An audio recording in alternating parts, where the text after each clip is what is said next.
ছোট ভাইয়ের বিয়েতে এসেই মেজর শাহজাহান ঈশানের চোখ আটকে যায় একটা মেয়ের দিকে। মেজর শাহজাহান যান নিজেই নিজের ভাবনাতে ভ্রুজোড়া কুঁচকালো।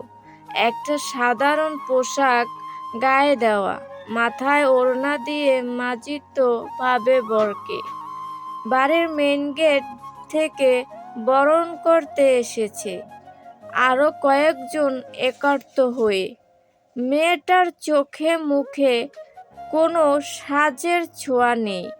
তার মাঝেও শাহজাহানের মনে হতে লাগলো তার ডাগর ডাগর নেত্রজোড়া যেন হরিণীর ন্যায়, তার চোখের পল্লবগুলো নৌকা পাতার মতো সুন্দর, যা তার চোখে দিয়েছিল এক অতুলনীয় সৌন্দর্য। তার চাহনিতে ছিল এক অদ্ভুত আকর্ষণ যা যে কোনো পুরুষকে আকৃষ্ট করতে পারত। শাহজাহান ঈশানের ভাবনার মাঝেই মেয়েটা তার চোখের সামনে থেকে উধাও হয়ে গেল। চোখ কুঁচকে চারিদিকে তাকিয়ে খুঁজতে শুরু করলো মেয়েটাকে।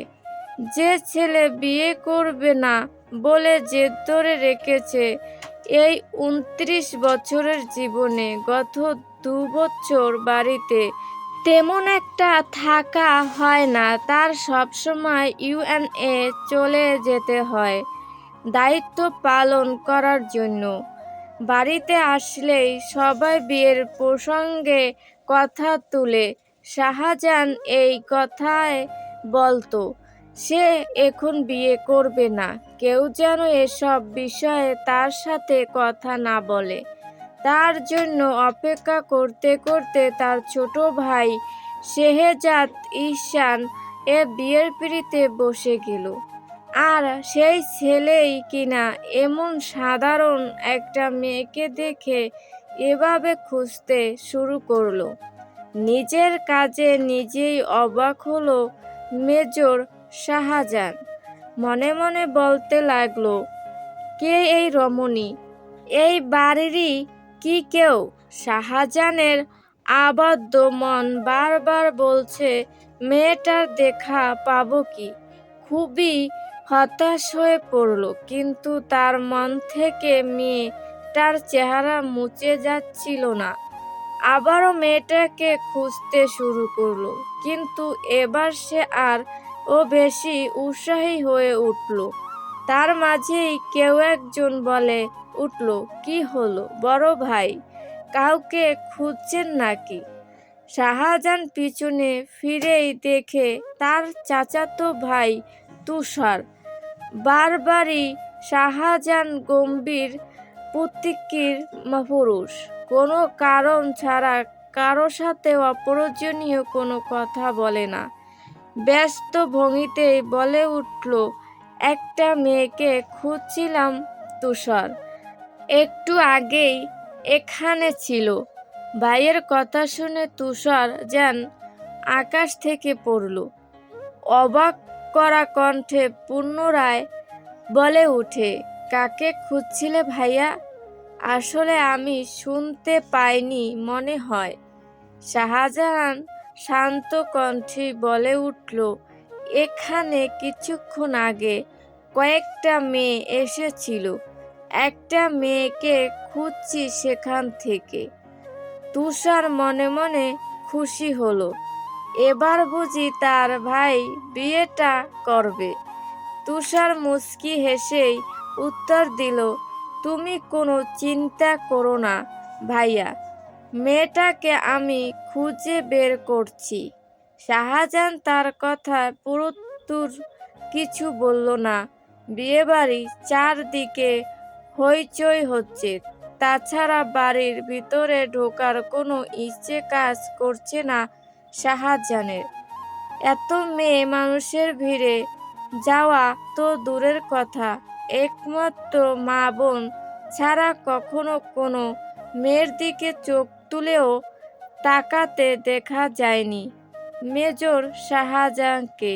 বিয়ের সব কাজ সেরে যখন কনেকে বিদায় জানানো হবে, সবার থেকে বিদায় নিয়ে যখন বউকে গাড়িতে উঠানো হবে তখনই শাহজাহানের চোখ যায় সেই মেয়েটির দিকে।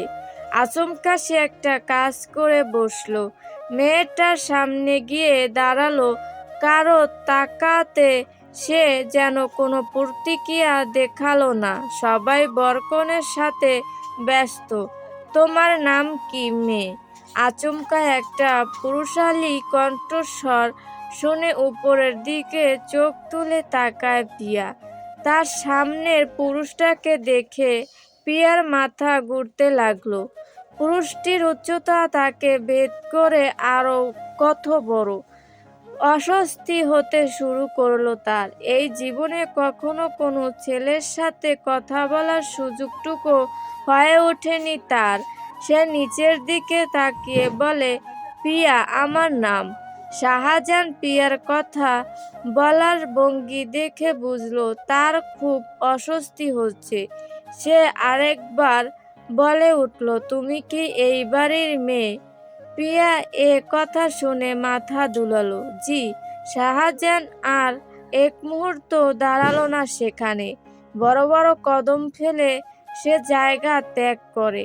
বউ নিয়ে বাড়ি যেতেই বউকে বরণ করে ঘরে ঢুকালেন শাহজাহানের মা রূপালী সাহান। শাহজাহান বাড়ি গিয়ে নিজের রুমে গিয়ে নিজের হাত থেকে ঘড়ি খুলে স্টাডি টেবিলের উপর রাখে। ওয়াশরুমে ঢুকে ফ্রেশ হতে যায়। ডাইনিং রুমে লোকজন কমলেই সে একান্ত কথা বলবে বলে ভেবে রেখেছে। প্রায় রাত 8টা বেজে 10 মিনিট। সবাই বউ দেখে চলে যায়। বাড়ির পরিবেশ এখন কিছুটা নিরিবিলি হয়েছে। কেউ কেউ এদিক থেকে ওদিক যাচ্ছে। এসবই ডাইনিং রুমের সোফায় বসে বসে কেউ কেউ কথা বলছেন। বাড়ির বড় কর্তা শাহামুদ্দিন ইয়াসা ও ছোট কর্তা সুনীল ইয়াসান দুইজনে ব্যবসা নিয়ে কথা বলছিলেন। আর সে মুহূর্তে সিঁড়ি দিয়ে নিচে নেমে আসে শাহজাহান। বাবার কাছে এসে সবেগে কোনো রকম বনিতা ছাড়াই বলে উঠল, তোমাদেরকে কিছু বলার আছে। আব্বু আম্মু আমি বিয়ে করতে চাই, কালই বিয়ের ব্যবস্থা করো। একথা যেন পুরো ডাইনিং রুমে বজ্রন্যায় শুনল। সবাই যেন ভুল কিছু শুনছে। যেই ছেলেকে এতদিন বিয়ে করতে করতে নিজেদের সময় নষ্ট করেছে, আজ সেই ছেলেই নিজ থেকে বিয়ের কথা বলছে। সবাই মনে মনে খুশি হলো। সবাই একসাথে বলে উঠে আলহামদুলিল্লাহ। শাহজাহানের মা রূপালী ঈশান ছেলের কাছে এসে বলে উঠে, বিয়ে করবি তাহলে কিন্তু মেয়ে ঠিক করতে হবে তো। আমি ভেবে রেখেছি তিশার সাথে তোর বিয়েটা দিব, মেয়েটা তোকে ভালোবাসে। কথাটা শোনার সাথে সাথে শাহজাহানের চোখে বিরক্তিকর ভাব ফুটে ওঠে। সে মায়ের কথার প্রত্যুরে বলে উঠে, সেটার প্রয়োজন নেই আম্মু, মেয়ে আমার পছন্দের আছে। সবাই শাহজাহানের কথায় অবাক হয়ে যায়। যে ছেলে কখনো কোনো মেয়ের দিকে তাকায়নি, তার পছন্দ আছে ভেবে সবাই কিছুটা শক খেলো। ছেলে বিয়ে করবে না, এখন যেহেতু নিজ থেকে বিয়ের কথা বলছে, কেউ বাধা দিল না। শাহাবুদ্দিন ঈশান বাড়ির বড় কর্তা বলে উঠে, মেয়েটা কে? শাহজাহান যেন এই কথাটা শুনতে চাচ্ছিল। সে বলে উঠে, শেহরাজেরই শ্বশুরবাড়ির একটা মেয়ে। বিয়ে করলে আমি ওই মেয়েকেই করব। তখন শাহাবুদ্দিন বলে উঠে, কোন মেয়ের কথা বলছো তুমি? অনেক মেয়েই তো থাকে বিয়ে বাড়িতে। গ্রামের মেয়ের মতো দেখতে ছিল, আর হ্যাঁ, পিয়া ছিল তার নাম। সাথে সাথে রূপালী ঈশান চিৎকার করে বলে উঠেন, কি বললি তুই? শেষে কিনা ওই বাড়ির কাজের মেয়েটাকে আমি আমার পুত্রবধূ করব। গল্পটি ভালো লাগলে অবশ্যই লাইক ও সাবস্ক্রাইব করে পাশে থাকবেন।